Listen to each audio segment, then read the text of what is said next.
সকলোকে happy Sunday. মোৰ আন এটা মিনি ব্লগলৈ আপোনালোক সকলোকে স্বাগতম জনাইছোঁ। আজি সানডে কাৰণে ভাবিলোঁ কিবা এটা স্পেচিয়েল বনাওঁ। সদায়তো ৰুটি খাই থকা হয়, স্পেচিয়েলনো কি আৰু ভাবিলোঁ বোকাখাটৰ ষ্টাইলত আজি আলু পুৰিকে বনাওঁ।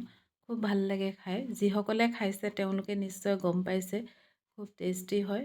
বহুতো মানুহে দূৰৰ পৰা খাবলৈ যায় বোকাখাটৰ আলু পুৰি। সৰুৰ পৰাই খাই আহিছোঁ, খুব ভাল লাগে খাই। এয়া মোৰো ৰেডি হৈ গ'ল, খুব টেষ্টি হৈছিল খাবৰ কাৰণে।